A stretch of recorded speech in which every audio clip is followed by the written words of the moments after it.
Welcome back to the English Talk Show. I'm Rex. And I'm Melissa, and today we have something really special for you. That's right, no grammar drills today. Today, we're telling you a story, cinematic, emotional, and full of heart. So just sit back and let the English wash over you. This story is called The Last Train Home, and I'll be honest, when we read through it together to prepare, I actually teared up. She did. So grab a warm drink, get comfortable, and let's begin.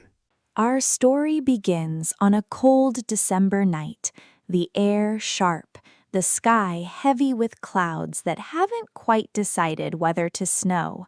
The city is quieting, shops are closing, streets are emptying. But not everyone has gone home. At the central train station, a few travelers are still waiting. The overhead lights flicker against cold tile floors, and a board at the front reads, Last Train, Platform 4, Departure 11:47 p.m. Among those waiting is a young man named Daniel, 32, single bag over one shoulder, coat collar up. He has tired eyes, the kind of tired that comes not from sleep, but from years and distance and the weight of going back. Daniel grew up in a small town. One main street, a river you could see from the old stone bridge, and a bakery that always smelled like cinnamon. He loved it there. And then, when he was just 7 years old, his world split in two. His parents divorced. Not dramatic, quiet, slow, and devastating in the way those things often are. His father took a job abroad, and Daniel went with him. His mother stayed, and his little sister stayed too. Her name was Sophie, 5 years old when Daniel last saw her.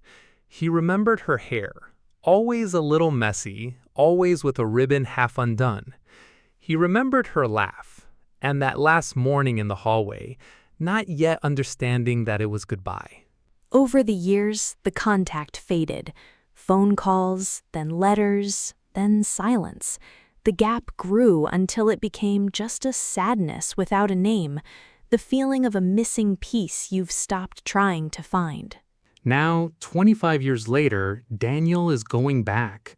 His grandmother passed away 3 days ago. He booked the last seat on the last train of the night, threw some things in a bag, and here he is, alone on a cold platform with his thoughts.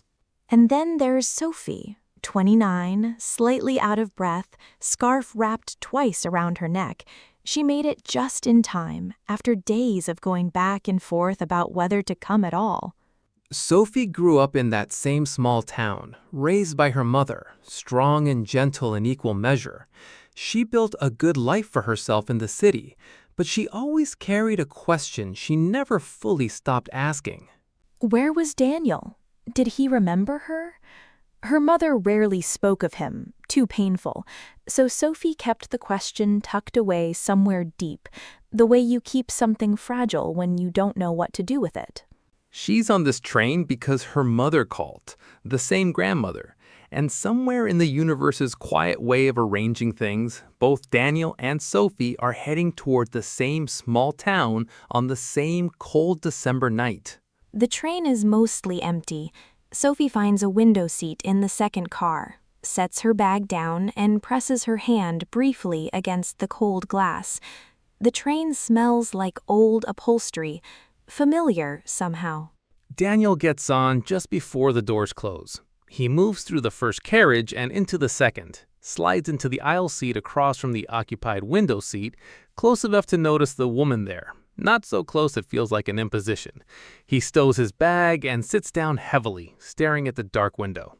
The train begins to move, slowly at first, then picking up pace, sliding out of the station and into the darkness.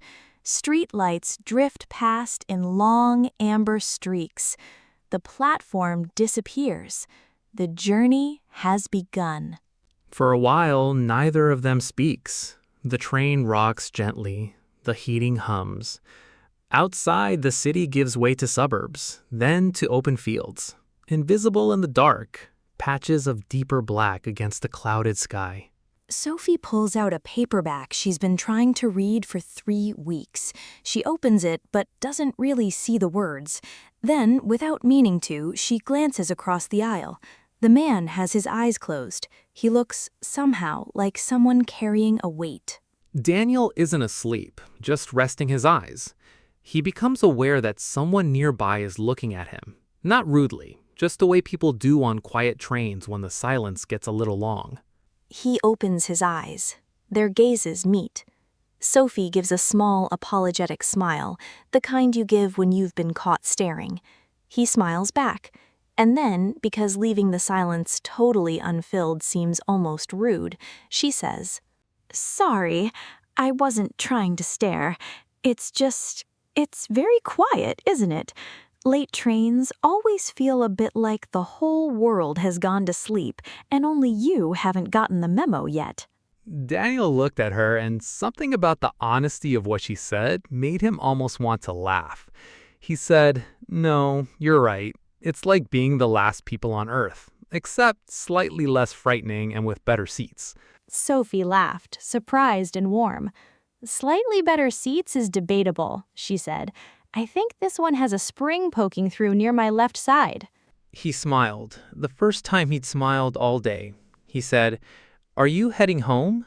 Is home at the end of this line, or are you just passing through?" Sophie thought for a second. She said, "Both. It's where I grew up, but I haven't lived there in a long time. So it's home, but also a place I'm going back to. What about you?" "Same, actually," Daniel said, almost word for word. "I grew up there, left a long time ago, going back for a family thing." He paused, then added quietly, "My grandmother passed away." Sophie's expression softened immediately. She said, "I'm so sorry. Mine too, actually. My grandmother. That's why I'm going back." They talked after that, small things first. The cold weather, the way the city had changed, whether the old bakery on the main street was still open. They both mentioned it at almost the same time. "The one on Maple Street," Daniel said, "with the cinnamon rolls?" "Yes, I used to go there every Saturday with my mother," Sophie said. "It's funny how a smell can just stay with you." Daniel nodded. He said, "I went there too when I was small, with my dad, before..." He stopped. "Before things changed," he finished, more quietly. After a while, Sophie said, "Can I ask, what street did you grow up on? I know it's a strange question, but we might have been neighbors." "Ellery Road," Daniel answered, "near the stone bridge. You could see the river from the front garden if you stood in just the right spot." Sophie went very still. The book slipped from her fingers onto her lap. She stared at him. She said, slowly, "I grew up on Ellery Road." Daniel looked at her fully now, for the first time. He said, "You're joking." She shook her head. She said, "Number 14, the one with the blue gate. My mother painted it herself. She said blue keeps the cold out. I don't think that's scientifically accurate, but I've never questioned it." At those words, something moved across Daniel's face, a tremor, a recognition not yet formed. Number 14, the blue gate. He had known that gate. He had run through that gate a long time ago, in a life that felt like someone else's. He said quietly, "That was my house. I lived at number 14, before my father and I left." The train seemed to hold its breath. Inside, something fragile and enormous was beginning to take shape between these two people, neither of them yet able to name it, both of them feeling it rise. Sophie sat very still, hands folded in her lap, book forgotten, thinking hard. A man who grew up at her address, who left with his father, before things changed, he had said. She said, her voice a little unsteady, "How long ago did you leave? When you were a child?" "I was 7, Daniel answered. "It was December, actually." My dad and I drove to the airport in the early morning, still dark outside. I kept thinking, I didn't understand why we weren't turning back. Sophie's breath had changed. It was quieter now, more careful. She said, "You had a sister, didn't you?" Daniel looked at her. Something in his chest locked. He said, "Yes, a little sister. She was 5 when I left. Her name was..." He stopped, because Sophie had reached into her bag. Her hands trembled as she unzipped a pocket in her canvas tote, pulled out her worn brown wallet, and from the inside sleeve drew out a photograph. It was small and faded, the colors warm with age, the way old photographs go. She held it out to him. Her hand was shaking. She didn't say a word. Daniel took it. He looked at it, and the whole world, the train, the dark fields, the years, all of it fell completely silent.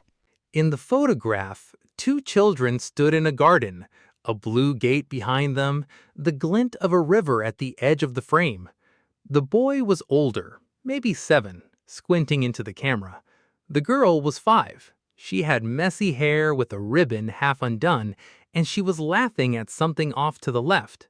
Daniel recognized the boy immediately, because the boy was him, and the girl with the ribbon was his sister, Sophie, the sister he had not seen in 25 years. She was sitting across from him right now, watching him look at the photograph with tears already running down her face. His hands shook. His throat tightened. He looked up at her, really looked, and now that he knew, he could see it.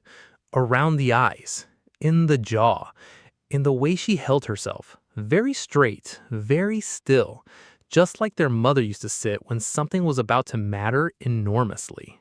He said her name, just her name, barely above a whisper. He said, "Sophie." And she said, "Daniel." And that was all. That was enough. Some moments don't need more words. Some reunions speak entirely in the language of presence, of finally being in the same place at the same time. Sophie moved across the aisle and sat beside him. Without planning it, they held each other. 2 grown adults on an empty night train, holding each other the way only people who have been lost and then found can hold each other. "I looked for you," Daniel said, "a few years ago. I didn't know where to start. I didn't even know if you'd want..." Sophie pulled back just enough to look at him. She shook her head. She said, "Don't. You're here now. That's what matters. You're here." They talked then, really talked, for the rest of the journey. 25 years of separate lives shared in fragments over the sound of a train moving through the dark. Childhoods, studies, losses, discoveries, who they had each become. Daniel told her about growing up abroad, learning a new language, his father, loving but always a little lost, always chasing something just over the horizon, the loneliness of being somewhere new at 7, without words yet for the feeling of missing people far away. Sophie told him about their mother, brave, quiet, dignified. She made a good home from what remained. She never spoke badly of their father, never made Sophie choose a side. The most dignified person Sophie had ever known. Daniel listened and cried quietly, without apology. He had missed so many years of knowing their mother. Sophie put her hand over his, the way you do when words aren't enough, and all that's left is warmth, saying, "I know, it's okay." Outside, the darkness had begun to change. More lights now, familiar shapes. Fields gave way to roads, roads to houses, houses to streets that both of them recognized with a jolt of something bittersweet and beautiful. Sophie pressed her hand to the window. She said softly, "Look, the bridge." And there it was, the old stone bridge, lit by amber lamps, their reflection shimmering in the river beneath. The same bridge, still standing. Daniel felt something release inside his chest that he hadn't known he'd been holding for 25 years. I forgot how beautiful it was, he said. How did I forget that? Sophie looked at him. She said, You didn't forget. I think you just needed someone to show it to you again. The train began to slow. The announcement crackled through the overhead speakers, their station name in that flat, automated tone that somehow, tonight, felt like the most meaningful sentence in the world. They gathered their things slowly, neither in a hurry.